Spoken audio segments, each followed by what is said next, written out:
focusing on streptococci. For this topic, we'll be focusing on streptococci and enterococci isolation and identification. Now, just a brief overview regarding these two organisms. Your streptococci and enterococci, they differ from the staphylococci in two significant characteristics. First, most isolates, they occur in chains. They are usually known for having long chains rather than in clusters. And they also lack the enzyme catalase. So, no catalase. Therefore, ang reaction nila in the catalase testing, they are negative. Catalase, remember, this is an enzyme that degrades hydrogen peroxide to form bubble formation, your oxygen and water.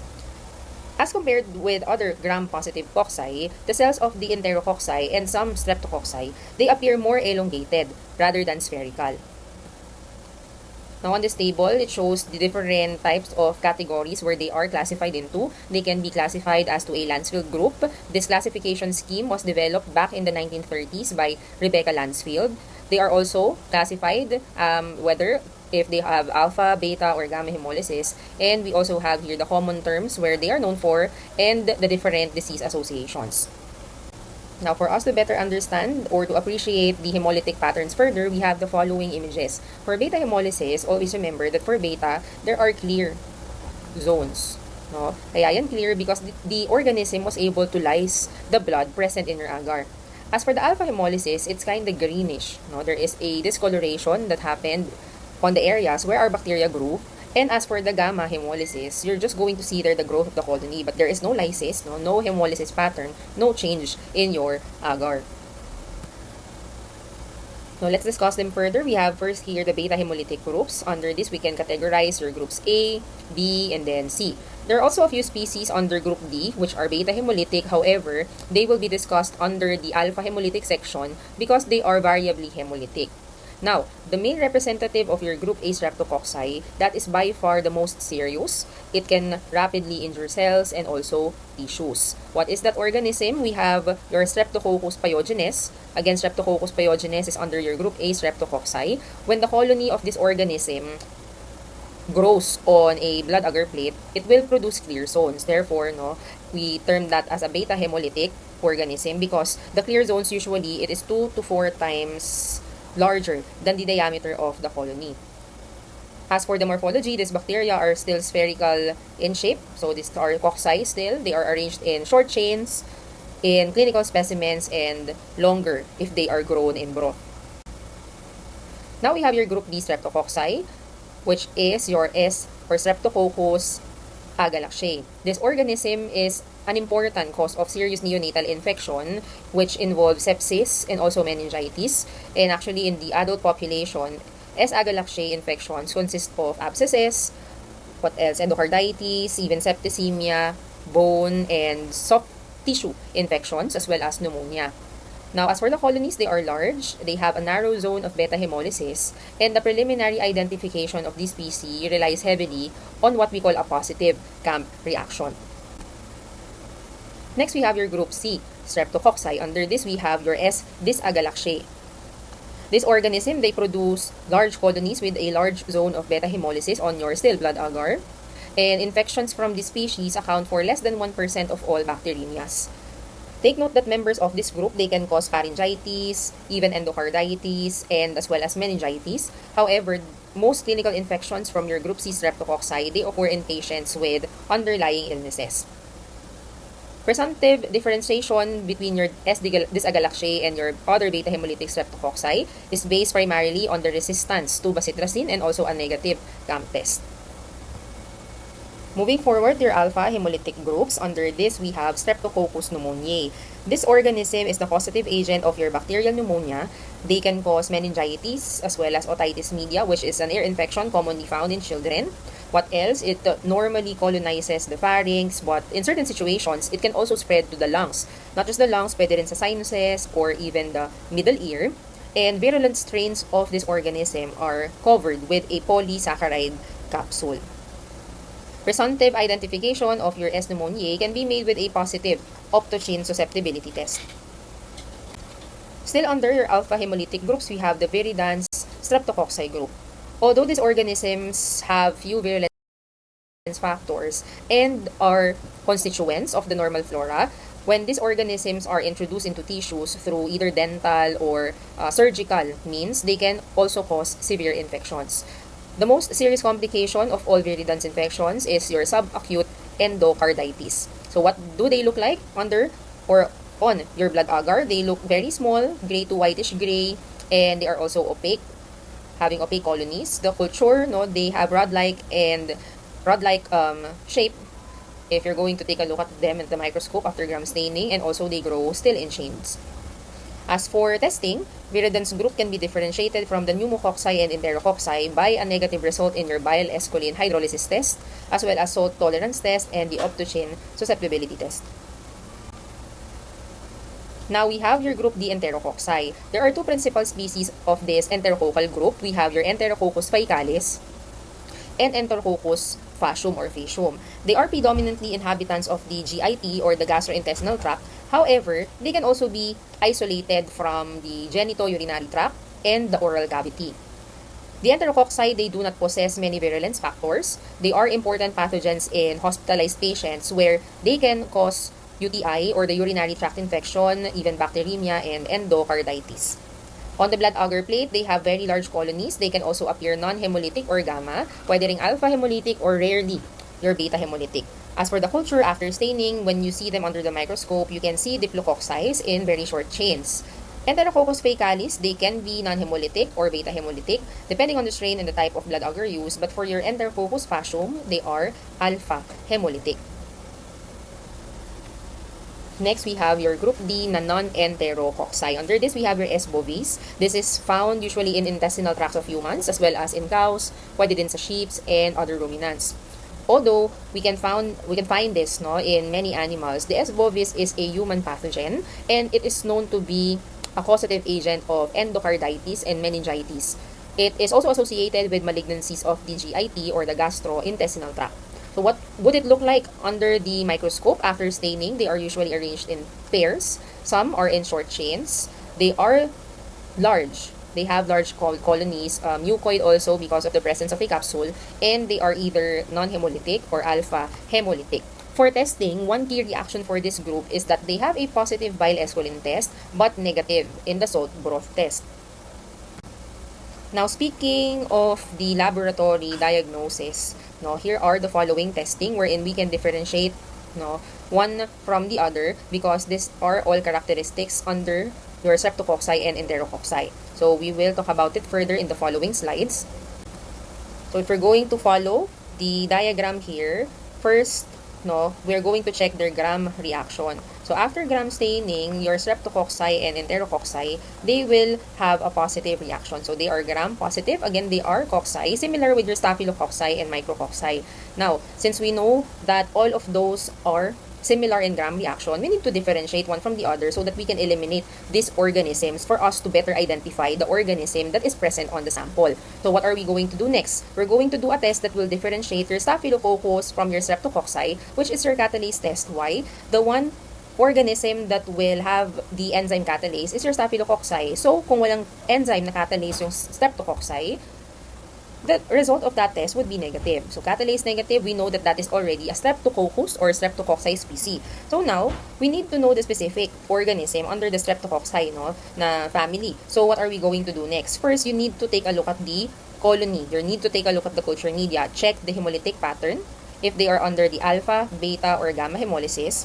If they are having alpha hemolysis, the next thing to do is to what? So here, alpha hemolysis, you're going to proceed with optochin disc testing. Optochin, this is an antibiotic, so the positive and negative reaction here is known to be susceptible or resistant. Susceptible or sensitive or negative resistant to the antibiotic. If that organism that you have isolated is sensitive to the optochin disc, then therefore we can conclude that that is the Streptococcus pneumoniae. But if that is resistant, we need to look for further because maybe it will be under a viridans enterococcus or other group D streptococci. So what are we going to do next? Bile esculin. So for bile esculin, the positive reaction and negative reaction here, if it is negative to bile esculin, then that is a viridans streptococci. Pero pag nag-positive, do further testing. Kailangan muna gawin natin yung PYR testing or testing that will involve application of the 6.5% sodium chloride. If that is positive for the test, we can conclude that it is one under the Enterococcus species. If that is negative, that is one under the group D streptococci. Now, for the specific procedure, first we have your optogene or the P-disc susceptibility test. The purpose of this test is to determine the effect of your optogene, also known as your ethyl hydrocuprane hydrochloride, on your organism. Optogene mainly lyses the pneumococci. Pag na-lyse, that is a positive reaction, but alpha streptococci are resistant. So, hindi man-lyse yung ating alpha streptococci, leading to a negative test. Now, for the method, first you're going to get your inoculating loop. Mag-streak tayo 2 or 3 suspect colonies of your pure culture onto half of your 5% sheep blood agar. So the media that you're going to use here is your 5% sheep blood agar. Then using your heated forceps, after sterilization, you're going to get your disc, place it on the upper third of the streak area. Gently tap the disc to ensure adequate contact so that after inversion, hindi malalaglag yung pinaka-disc mo. Afterwards, you incubate it first. Wait for 18 to 24 hours. It should be at 35 degrees Celsius and dapat po with 5% carbon dioxide. Take note that cultures do not grow as well in ambient air and they have larger zones of inhibition.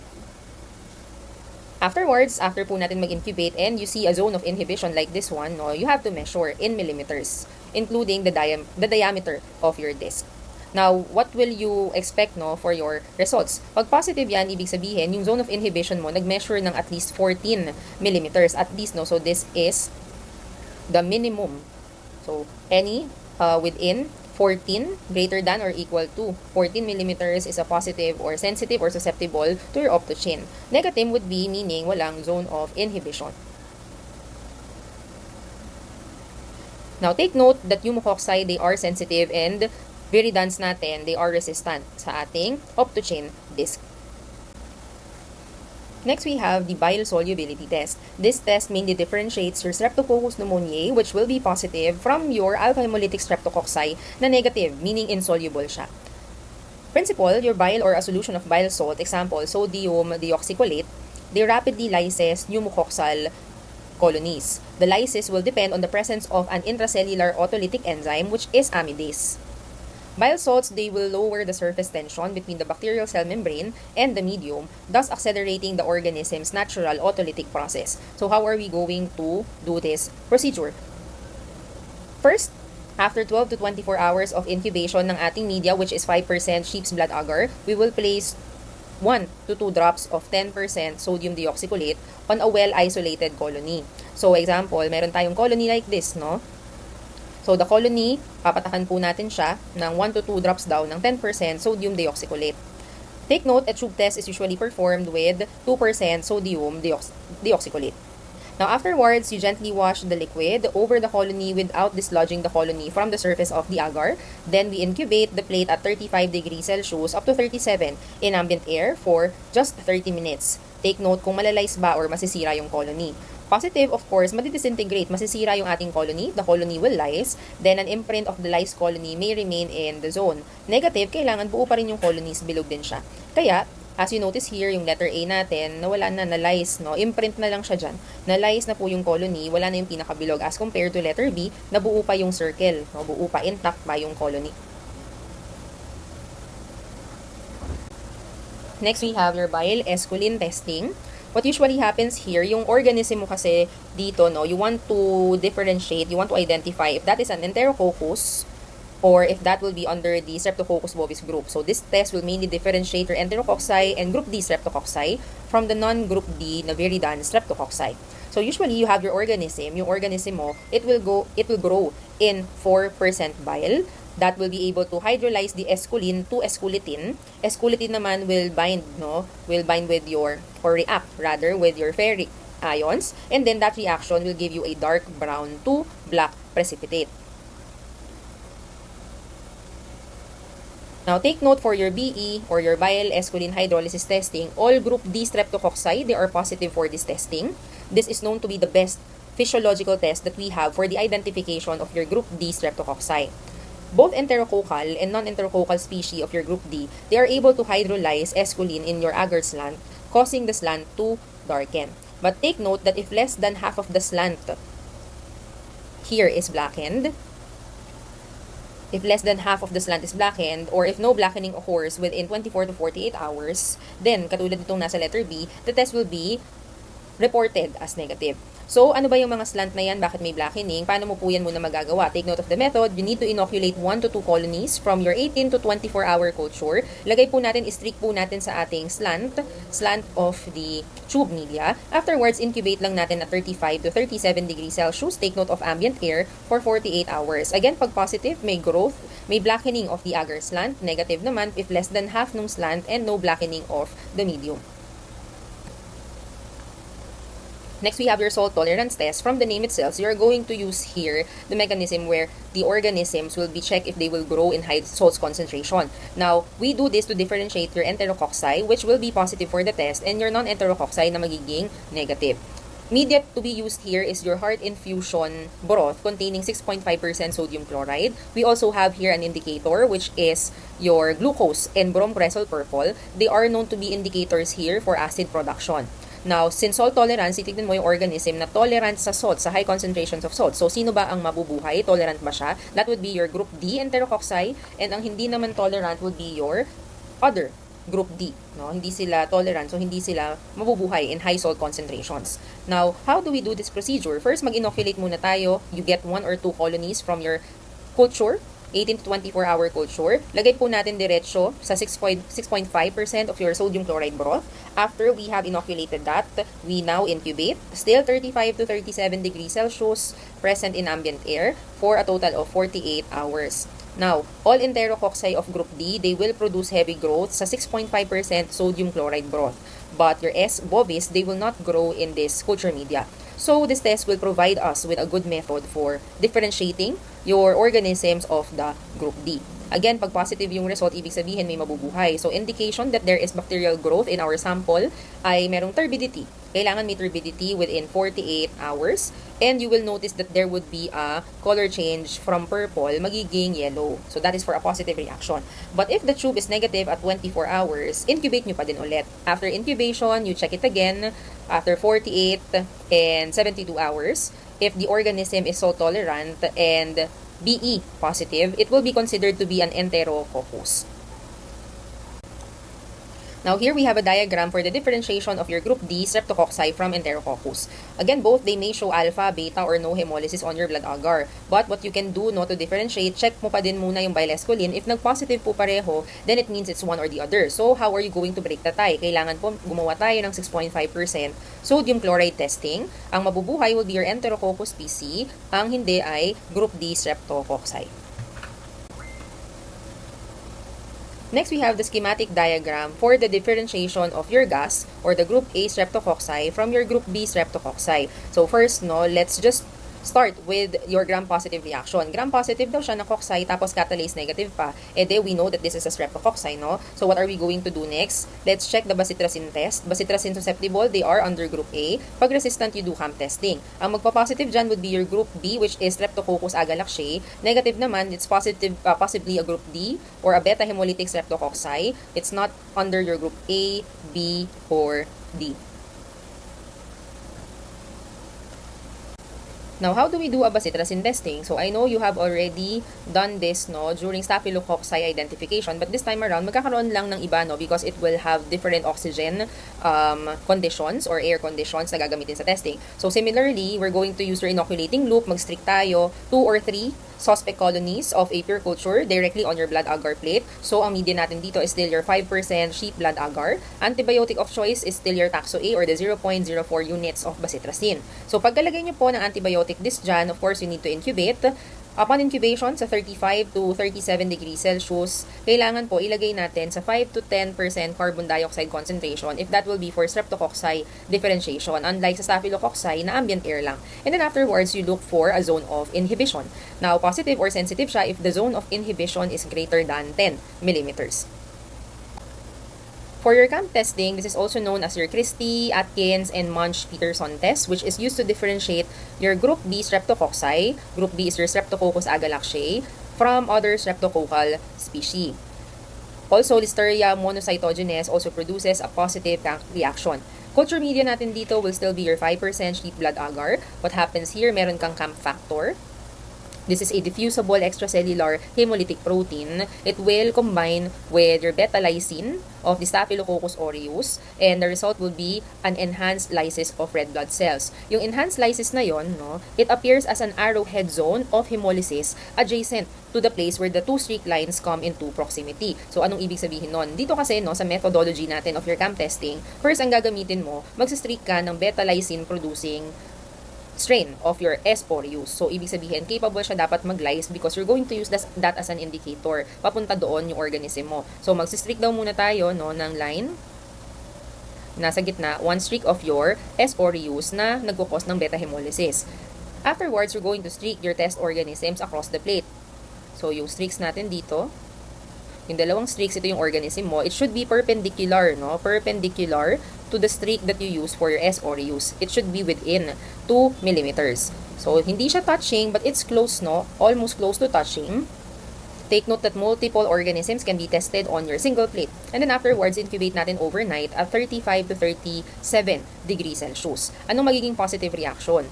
So, ang positive reaction natin dito is your letter A. So, nagkakaroon siya ng arrowhead production, arrowhead-shaped zone of your beta hemolysis na katuro papunta doon sa ating S. aureus streak. So, it will be formed at the juncture of the two organisms. Next, we have your hipurate hydrolysis, which is also useful, no, in the presumptive identifications of many organisms. Now, the enzyme responsible here is hipuricase. Now, in the presence of hipuricase, hipuric acid will be hydrolyzed, forming your glycine and benzoic acid. Glycine is deaminated further by the oxidizing agent, which is ninhydrin. This is reduced during the process, and your end products of the ninhydrin oxidations, they react to form a purple colored product. Take note that this test medium must contain only hipurate because ninhydrin reagent might react with any free amino acids present in the growth media or other broths. How do we do this testing? First, we're going to add 0.1 ml of sterile water to a 12 by 75 millimeters plastic na test tube. Afterwards, you make a heavy suspension of your organism to be tested, and using your heated forceps, you place a rapid hipurate disc in the mixture. You cover or cap, no, incubate natin yung tube for 2 hours at 35 degrees Celsius. Use of a water bath is preferred for incubation rather than using the incubator. Now, afterwards, you further add 0.2 ml of your ninhydrin reagent and then re-incubate pa natin 2 or for an additional 15 to 30 minutes. Then observe if there would be a color change. There would be a development of a deeper color po. That would be a positive result. So, positive result, deeper color. Negative naman po natin, it's either yellowish, slight yellow, pink color, or colorless. So, reagent natin again is just your 0.2 ml of ninhydrin dito. So, just a brief summary, naka-table form, no, yung diagram natin of your identification ng gram-positive cocci. So, you start first, no, with your gram-stain reaction. Afterwards, since gram-positive cocci, may iisipin nyo dyan if that is staphylococci or streptococci. So, first, differentiate lang muna natin. So, ang main objective muna natin dito is to identify the streptococci organism. So, let's assume that the catalase reaction is negative. So, streptococci na yung genus. Let's now check, no, kung ano kaya yung ating species. So, first thing to do is you check. Check natin yung hemolytic pattern. Beta ba yan, alpha, or non-hemolytic, and then you follow the diagram down until you reach your specific organism. Now, as for the last slide, no, it just shows here its different categories and also the following reactions to certain testings to further help you in checking if that would be under and further identify, no, your specific organism.